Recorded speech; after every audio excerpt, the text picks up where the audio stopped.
And welcome back to Let's Play Disgaea Hour of Darkness for the very last time. 7 years in the making, I have gotten my team ready to take on the remaining bonus bosses of the game and more or less show off everything that there is left to do in the game. As you can see, I have done quite a bit of equipment preparation for my team here, and everybody is kitted out with some of the best stuff. Levi is kind of left in the lurch because I didn't really feel like it was necessary to get him powered up. I would have liked to, but it would have added several more hours of playtime going through a legendary Infernal gun, then through a legendary Étoile, which is the rank 40 gun. So he's just going to basically be here as our combo starter. But our real pros for this are going to be Laharl, Marina, and Karin. They are equipped with some of the best equipment in the game. Marina, of course, has our legendary Cosmic Blade. Laharl has a legendary Yoshitsuna, and look at that. At only level 90, it is almost twice as strong as the level 100 Cosmic Blade. Admittedly, that's a little bit influenced by the specialist that I got on it, but it's still a pretty huge upgrade, especially in the non-attack stats. Because Laharl is getting such a huge boost to all his stats from Yoshitsuna, I moved his Infernal Armor over to Levi just so he'd perform a little bit better. Everybody's at least level 1000, so they get a decent amount of multipliers to her equipment. Going over the stuff, I just want to equip Karin with a Galactic Muscle instead of an Accelerator, just in case. Conveniently, I noticed that Galactic Muscle actually has matching rarity with the rest of Karin's equipment, so it gives better boosts than the common Galactic Muscle I leveled up. So that was pretty serendipitous. Now, you may be noticing in my inventory, I've got another Yoshitsuna. This one is at level 98 on floor 99. So you can probably imagine what we're going to be checking out in a little bit with that. I moved in the item world, I got a second legendary Cosmic Blade, so I just got the second Yoshitsuna from this, and then threw it onto my Majin for if I ever decide to do anything else with these files. You know, I've got that guy that I can build up. But today, we're going to be checking out the final bonus chapter in the post-game of Disgaea Hour of Darkness, Ball Castle and the Lord of Terror. Let's go. Also, just to note, I preemptively got 6 bandit hands. You only need 5. I just got 6 because I wasn't paying attention to how much I have, because we're going to be doing a bit of stealing in this video. Let's go.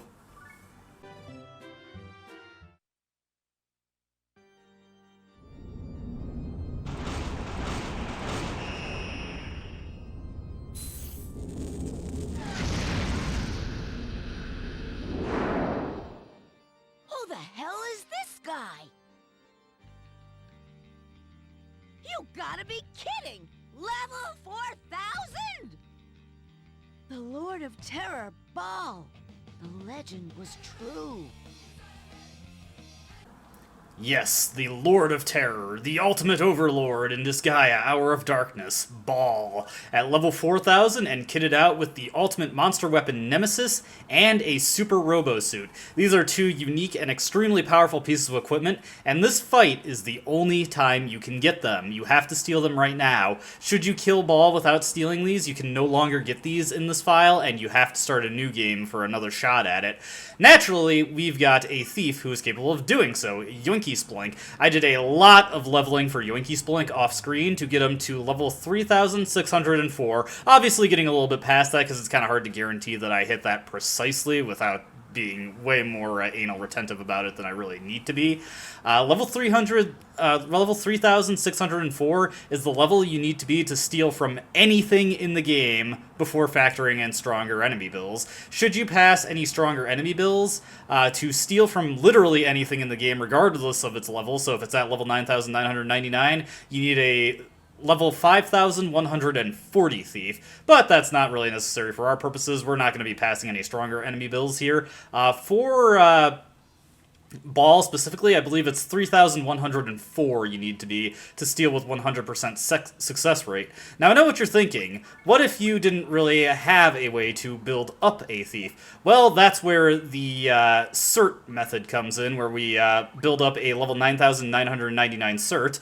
We have a 50% chance of stealing from these, which is almost good enough, and the cert is durable enough that you can tank a couple hits from Ball and deal with a couple failures. That's not how we're going to be handling this. Let's go have Yoinky Splink just go straight up and we're going to steal the Super Robo Suit to start with. Super Robo Suit is one of the best pieces of equipment in the game. Let's just take a look at that real quick. It is essentially a hybrid between the the treasure type items and a piece of armor, giving a huge boost to your defense and 1500 points to all your stats, and of course factoring in multipliers and any item worlding you've done for it. So really, really solid piece of equipment, and it gives 3 extra move like an accelerator, and it has a unique graphic, much like the Yoshitsuna on the menu right there.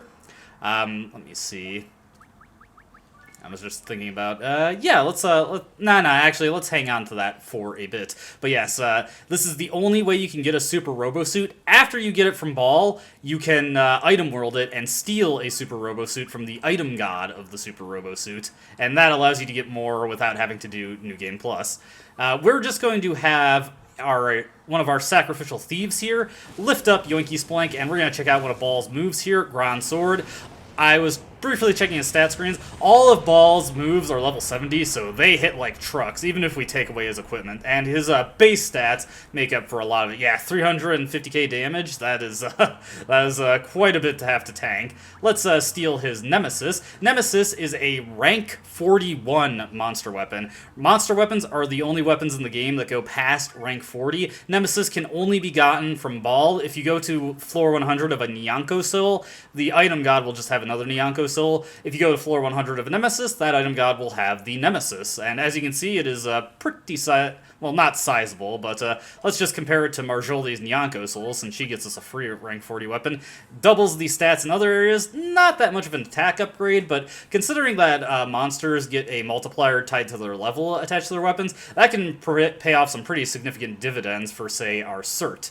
Now that we've taken care of that, one other thing I'd like to go over for Ball is that you can rob him of his turn by lifting him up. It wasn't until games after this where bosses started to pick up immunity to being lifted, so you can totally cheese bosses just by lifting them up. And the strategy I used when I first played this game was to just get a really powerful Laharl, and then I had a group of mages, like our Skull Squad here, just come out and cast Braveheart repeatedly on him, while the thieves kept Ball locked in place, and Laharl was slowly able to chip him down. Ball has 3.1 million HP to chew through after we rob him of all his items, and actually, doing this a little out of orders. We do want to make sure our characters are kind of spaced out properly so that they don't get hit by any of Ball's AoE, so I'm going to start with... we want to go in ascending order. We want our strongest characters to be hitting him first. So let's see. I think Dimension Slash should be, or our weakest characters rather, then have it go up to our strongest characters. We'll end with Dimension Slash there. I put the Galactic Muscle on Karin so that we can be reasonably confident she has enough HP to actually tank a hit from Ball, should he decide to go after her. But I want to space out all my guys here just in case he uses an AoE move. If he does not, we can hope that he instead tries to just hit our characters with single hits. I believe Ball only has an attack range of 1. Speaking of that, I did not get to precisely go over just how awesome Yoshitsuna is. In addition to the massive stats it grants you, it also gives you an extra 2 move, and it has an attack range of 5, so you can do normal attacks from tons of panels away. It's pretty awesome. And it's another reason why spears are basically worthless, because the ultimate sword has one of their main gimmicks, which is being able to attack from a distance. Luckily, we didn't have to deal with Ball getting the res bug, so Karin is able to do full damage to him. Alright, let's see what he does here. Alright, looks like he's going for Levi, so yeah, it looks like he's just going to do his normal attack here. He has one more attack that he can use called Sword Storm, but he's kind of inconsistent about using those things. Also, he has a counter stat of 4, so that's something to be mindful of. Let's see here. We should be able to finish him off just by hitting him with Omega Star and then Night Sever, and really, what else could we do but let Laharl get the kill on the Lord of Terror. His whole journey has been culminating in this, really, so we'll soften him up with an Omega Star, and one more Night Sever from Yoshitsuna will take him out for us.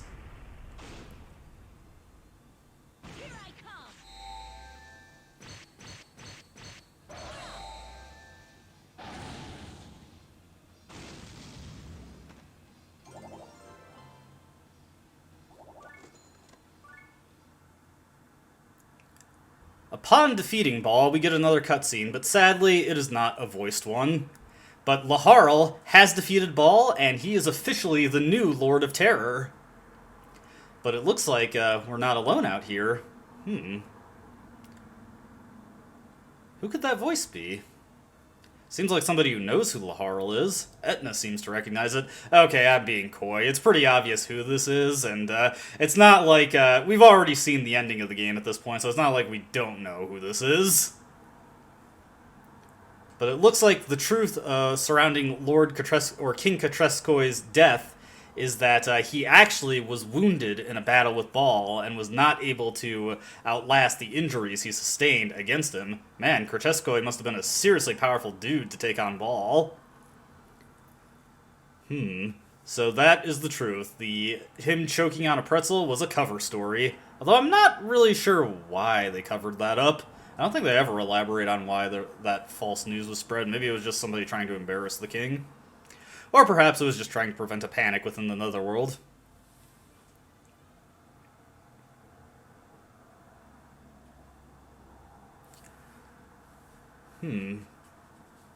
Well, I think we know who this is. Ironically, by the end of this video, we're going to be locked into a bad ending, so this is a bit Pyrrhic. If we just went straight to killing Lamington, or, well, not killing, but fighting Lamington right now, Laharl certainly would become a great Overlord, but that's not going to be the case in this file, but we're not going to see that anyway. If you want to see the other endings in the game, there are plenty of videos on YouTube for them. Let me make a spare save file here, because something with the Lord of Terror changes after you clear it the first time.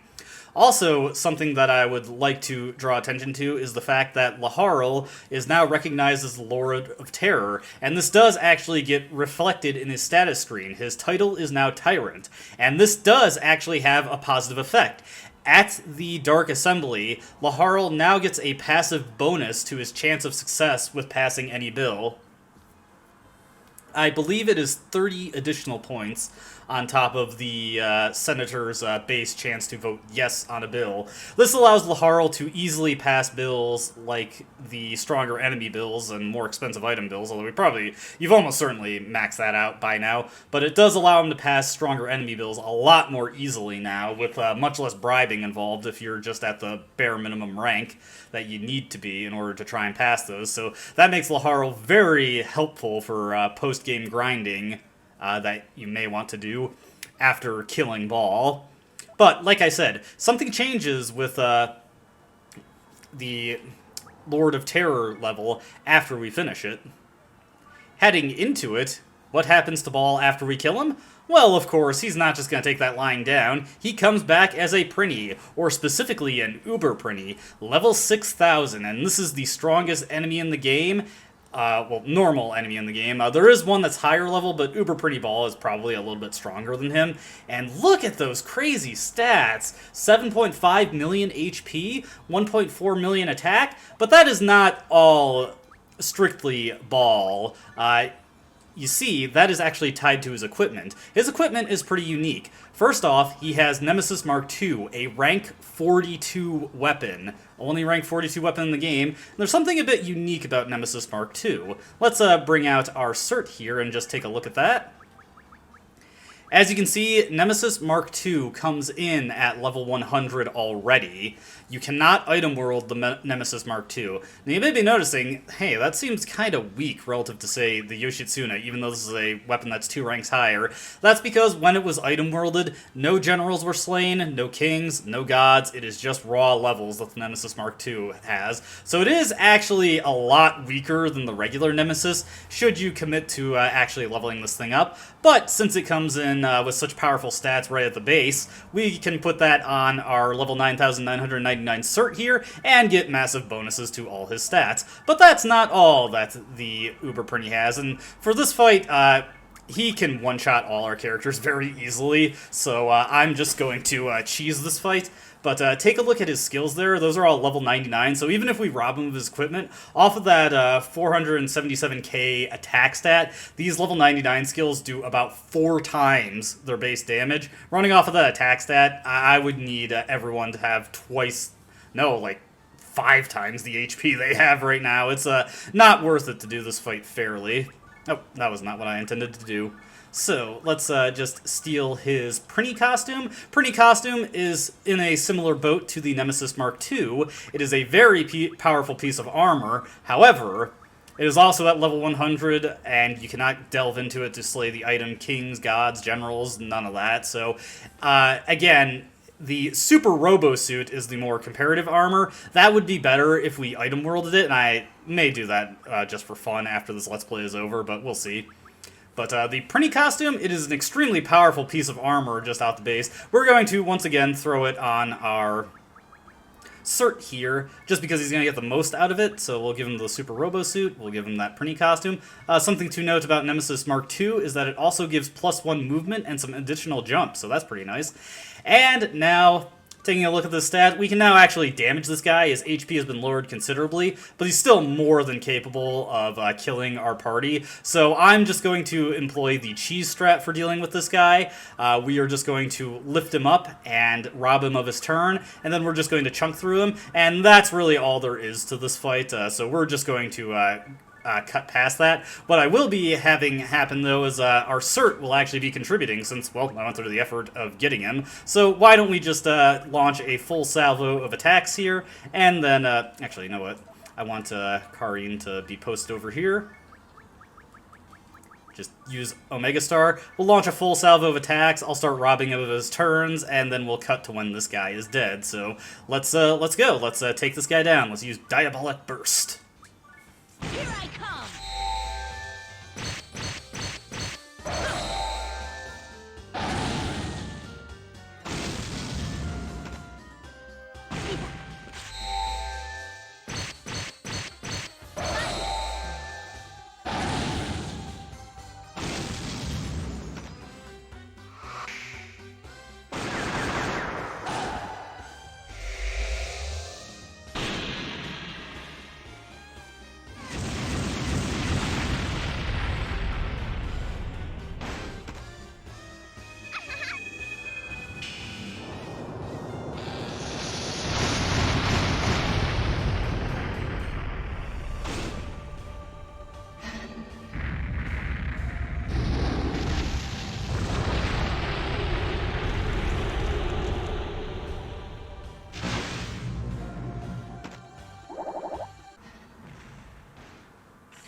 Just wanted to show this off here. The Uber Prinny does in fact have a unique variant on the normal attack animation, which is a bunch of explosions when he decides to whack you. It is worth noting that although you can pick up the Uber Prinny ball, he does not explode when tossed. He's like the Prinnies from Prinnyland, so you can't beat him that way. Alright, now we're going to finish him off, and Laharl will become the Lord of Terror twice over. Not the fairest win. I kind of wanted to get through the game without resorting to cheese tactics like that, but it would have just taken the Let's Play needlessly longer if I didn't defeat Uber Prinny Ball that way. And besides, I've been referencing that technique constantly, but I haven't actually been showing it off. So you know what? Just for fun, so that we can beat that guy, let's just do that. But we're not done yet. Yeah, this video is a bonus boss bonanza. We're going to take the Prinny costume and the Super Robo Suit off of our Cert, and we're just going to throw those on Laharl for now, give him a nice boost in power. He'll lose a little bit of attack power. Well, actually, no, because it has matching rarity with Yoshitsuna. Also, I would just like to mention this. I accidentally said the Yoshitsuna was rarity 0 in the last video. My vision was just a little off, and I read the level as the rarity. But very conveniently, it's matching rarity with the Prinny costume, so Laharl is getting a nice boost to his stats. I actually did not plan for that. That wasn't the case in my test attempt at this. Also, my testing attempt is how I realized pretty quickly that we'd need to level up a lot more if we actually wanted to survive Uber Prinny Ball's attacks. But there is one more bonus boss for us to take on, so let's once again refresh our backup save, and let's dive into that Yoshitsuna that I took the effort to level up. It is at floor 99, so we just need to go through one-dimensional gateway to get to the next level. And I actually kind of hope that there is a gatekeeper here, so... Oh, no, there isn't. Well, just to show it off, as you can see, Laharl can attack from 5 panels away. Also, as you can see, the enemies get pretty powerful once you get deep into a rank 40 item. 4,000 to 5,000s across the board, and the item god that we're going to be facing, well, you know what, we're about to see him in a minute, so let's just get our item world runner out and head over to that dimensional gateway. Also, just be very certain that you have an open spot in your inventory before you go to take on the item god of a rank 40 item.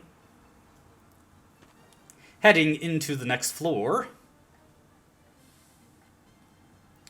we will be at the location of the item god as normal, but this item god, there's something unique about him. He's not just an item god, he's item god 2, thusly answering the question if item god 1 was so great, how come there isn't, you know the joke. But yes, item god 2, even stronger than the standard item god at 6,933 for the level, and he carries a copy of the item that you are item worlding.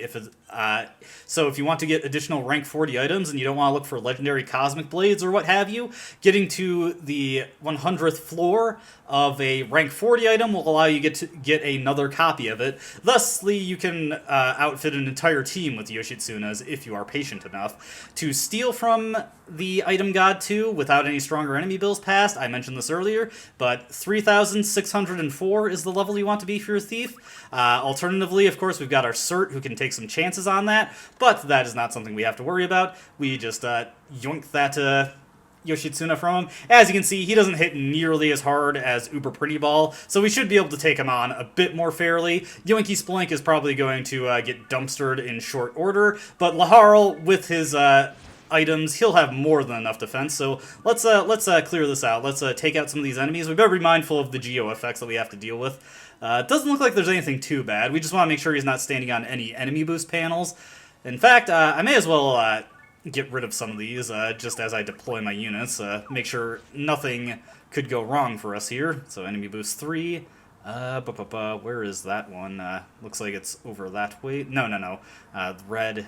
Sorry, I'm getting confused here. Okay, there it is. Let's just have our item world runner go and take that out, and that'll take care of us. There's a blank spot right there. There we go. Now let's execute here. And we may as well deploy Levi so that he can start up combos for us. Alright. And let's just get Levi. And what the heck, with Nemesis Mark II, our Cert still has a pretty decent amount of power at his disposal, so we'll bring him out too. The item god will almost certainly come and kill Yoinky Splink right out. Oh no, he went for the weaker item world runner.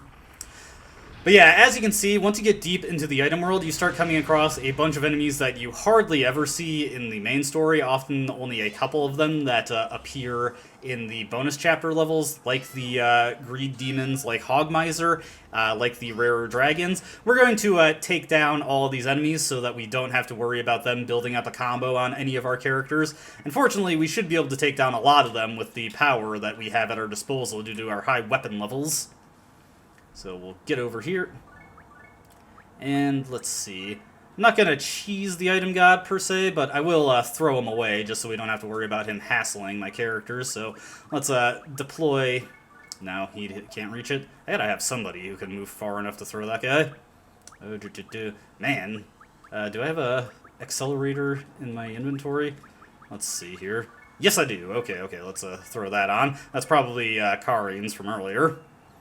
We'll just throw this guy away so that he can't hassle my team while I'm cleaning up the bad guys here. Do a dimensional slash on this guy to take him down. And I'll wait for a bit to see if Yoinky Splink is able to kill off these guys with my Galactic Staff, or if I need Karin to step in to do some extra damage here. Okay, I was able to take out most of them.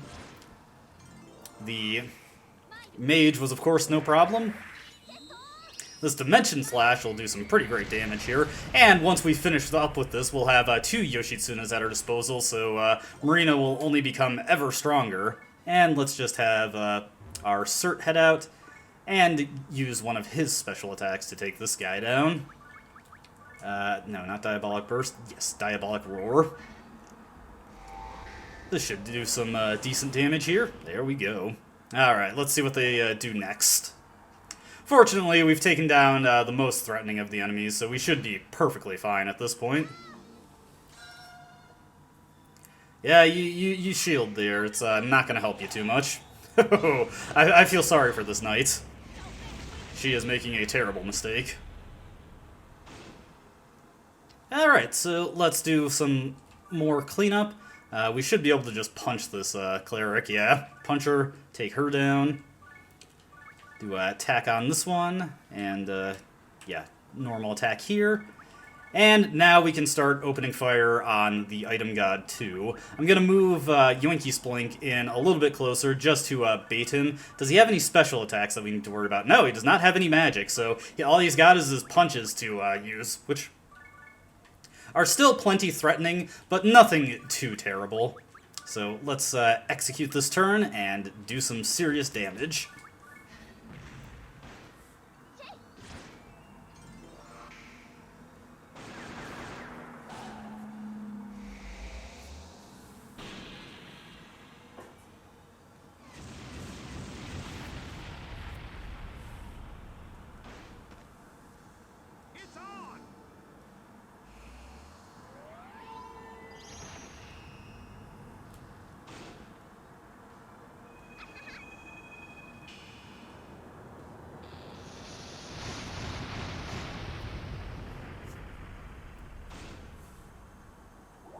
Alright, so I noticed Laharl didn't do anything there. Yeah, I thought I was targeting the wrong enemy. Sorry, wasn't paying attention. Now, once again, this is just going to be a slogfest to chew through this guy's almost 10 million hit points. So let me just cut to when we're finishing this guy off.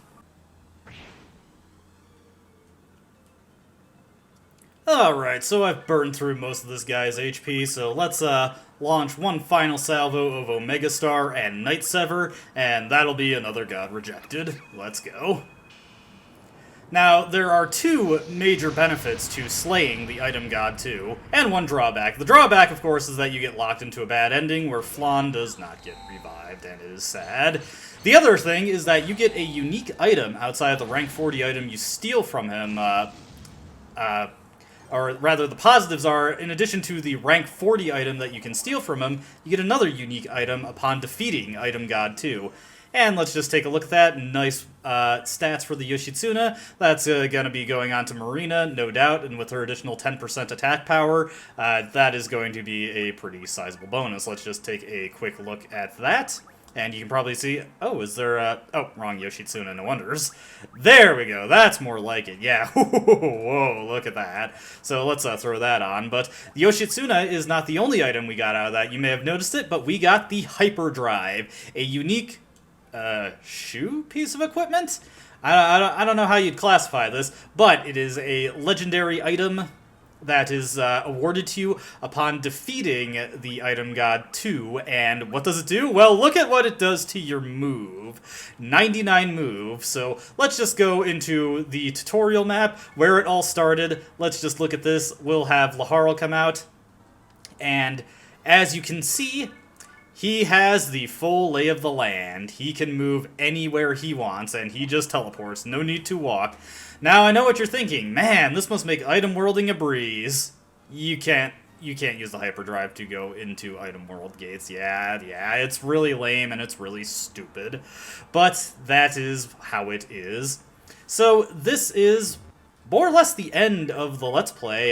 There is certainly one last thing, though, that I want to do, and we will be seeing that, but yeah, we've made it to the end, and I am so glad that I was able to come back and finish this, and I really do sincerely hope everyone who has tuned in to watch these videos has enjoyed the series as a whole. It is, this game is just, one that is very near and dear to me, one of my favorite games of all time, and I am so glad to have been able to show it off to you. But one last thing that we want to do, you know, the whole thing, the game, the big selling point is level 9,999. It would be kind of lame if we only let a cert get to that level. So you know what? Let's do some serious power leveling, and let's get my boy Laharl all the way up to level 9,999. Let's go.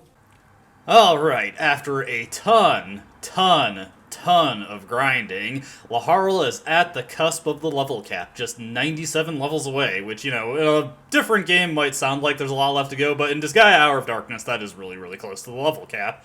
So, before we get into finishing that off, I did just want to show off the perks of Laharl's new title. Now, let's just go into the Dark Assembly and try to pass a stronger enemies bill. And if we go around the senators in attendance, you'll notice that they all love Laharl now. Everybody respects Laharl's triumph over the Lord of Terror and recognize him as the new Lord of Terror.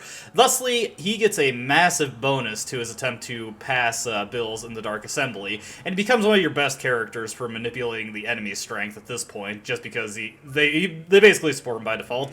And any bill that carries a penalty to your success rate or a major penalty to it, we've already passed those. That's all the post-game chapters, so Laharl can pass anything he wants now, more or less.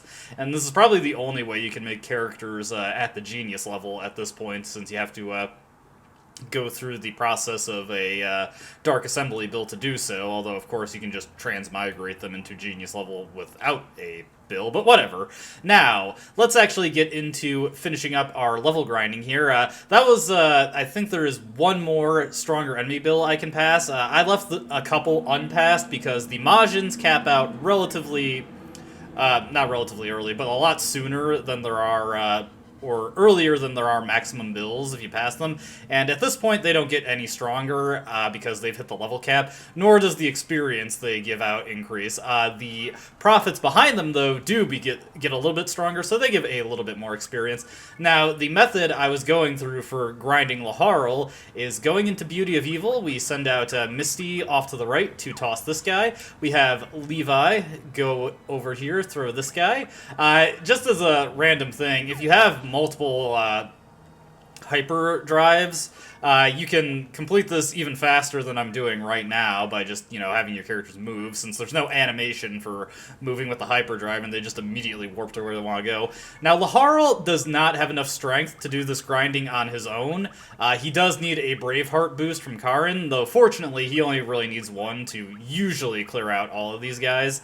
If you are going for a level 9,999 in this game, which I honestly couldn't recommend it because it takes a while, and you're going to complete everything in the game well before you could ever need this level of power, I would recommend doing a transmigration loop to get your character to a point where their primary attacking stat, as you can see, we got 12 level ups there, the primary attacking stat at base is 110, because at that point, you can basically expect them to get an additional 50,000 attack power every 1,000 levels. For comparison, Laharl's base attacking stat is actually a lot lower than I thought it was. It's only 12 at base. So that means ideally, and this is if the RNG really favors you, he can potentially get 6,000 strength every 1,000 levels. Obviously a lot less. So if you are going to pursue this, especially with a story character who has slightly lower bases than the creatable characters, and also just 100 aptitudes across the board, you definitely want to do a bunch of transmigrations until that base attack stat is a lot higher than what it is at the start. Marina, by contrast, wouldn't really have to do that because she has that 10% attack bonus to aptitude, so she probably wouldn't need to transmigrate any more than she has, and she's only done it once to go up to a higher tier. But yeah, with Braveheart, we can do this pretty consistently, and we're still getting a little bit of power as we go. So we've still got a couple more clears to go, since we're only getting a little over 10 levels every clear. So I thought I'd use this opportunity to just reflect on what we're doing. Oh, one last thing I wanted to say about the transmigration loops. Definitely Cave of Ordeals 3 is the best map for that. The enemies are conveniently lined up, and it's a lot easier to get to a power level where you can pass the maximum number of strongest enemy bills and still clear that level in one turn with a level 1 character. So that's definitely the way to go for transmigration loops. Now, reflecting on the series as a whole, as we are closing it out here, I'd just like to say I'm so glad I was able to come back and actually complete all this stuff that I had left undone. It isn't as exciting or interesting as it is in future games, because there's a lot of dead air grinding where we're not actually going to be capable of clearing bonus chapters, so I did have to do a lot of off-screening work, but I am glad to show off all the bosses and go over what you kind of want to build for in order to clear those bonus chapters. If I were to, if this were like a continuous Let's Play that I were to have done today, it definitely would look a little bit different than what I did in the series. In the series at the time, I really wanted to show off all the story characters and use a diverse party lineup. In particular, my goal was to get a full team of 10 of characters using the special creatable classes and all the story characters in the game. But obviously, as you saw in the series proper, that didn't really work out nearly as cleanly as I hoped. A lot of characters did get kind of left in the lurch, since some were just flatly superior to other. Etna was a pretty terrible character for a lot of it, until she got Longinus. My Archer and my Knight, both two of the worst classes in the game. Archer is preferred towards one of the worst weapons. Yeah, Laharl doesn't have enough of power that he can consistently clear this, but Marine is here to clean up, and the Knight's just also a terrible class in general. So, if I were to do this again today, probably I would use a more condensed team, probably of 5 characters. I would definitely use Laharl. Etna would be benched, and I would probably make a Sword Ronin. I would definitely have Flan and a backup caster that she created ready to go, so that when Flan gets taken out for the mountain boss fight, that doesn't set me back. Flan is actually a perfectly good caster if you do teach her magic.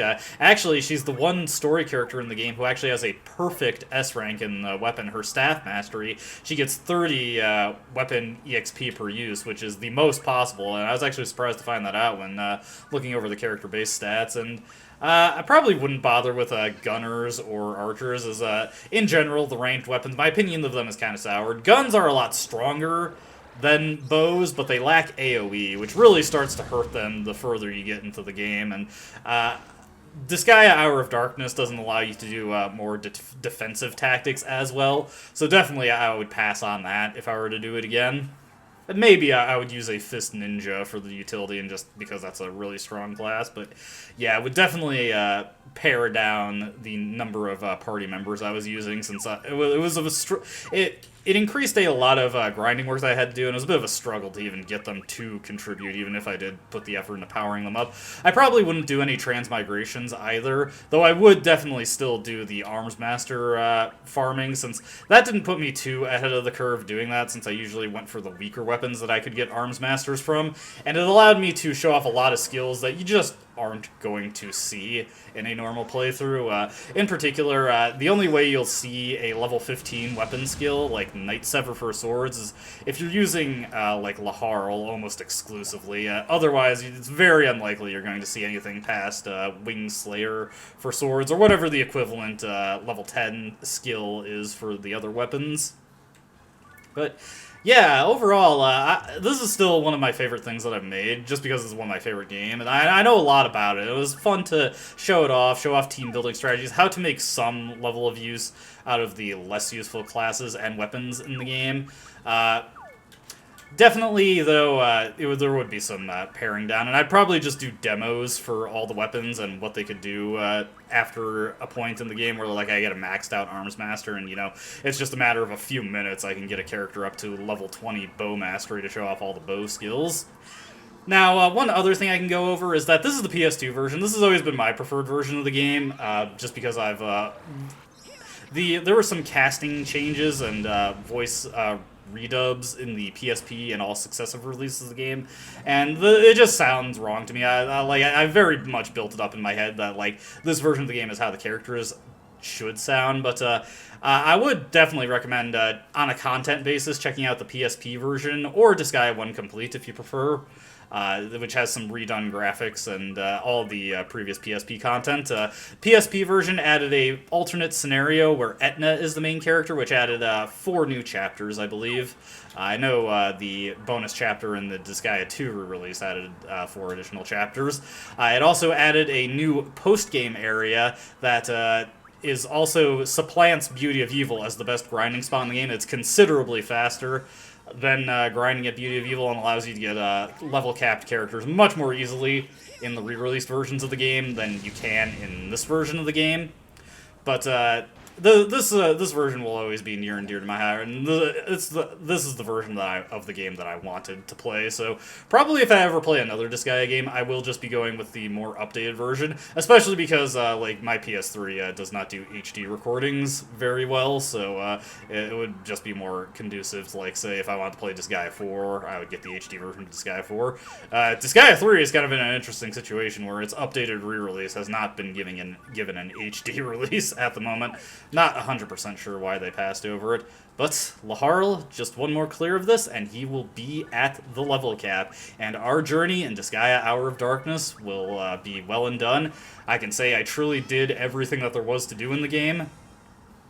And obviously, where you want to stop with Disgaea Hour of Darkness, that's wherever you want to stop. If you want to make, level 9,999 Divine Majins who are skilled with a specific weapon, you want an axe Majin, a bow Majin, a sword Majin, go nuts. If that's fun for you, by all means. And I definitely see the appeal of that too. But for this Let's Play, and probably for this current playthrough, I'll probably hang on to the save file, but I imagine this is where I'll call it for Disgaea Hour of Darkness, and I will move on to other things, and start working on my next project, which will of course be Daikatana. But let's take a look at Laharl, and just think back to the start of the series. At the start of the series, he was basically just an upstart brat with nothing but a common sword and imperial seal to his name, desperately trying to prove himself to a netherworld that forgot him. And through many trials, tribulations, and just being as good as his word, Laharl was able to stake a claim as the Overlord, managed to bridge the gap between 3 different worlds, gaining allies on all different planes of existence, managed to save one of his best friends from a situation that seemed hopeless, and establish peaceful relations with 2 factions who just hated each other for the longest time. And along the way, he has become so powerful and is kitted out with by far the strongest gear in the Netherworld. Just look at him now. He was nothing more than a demon prince, and a fairly runty and whiny one at that, and now he's the Lord of Terror, the tyrant of the Netherworld, and feared by all who inhabit it, loved by those that call him their friend. And that is where we will be ending this series. As always, I hope you enjoyed watching. I hope to see you in my next video. Until then, though, I hope you enjoyed this Let's Play as much as I enjoyed making it. See you around.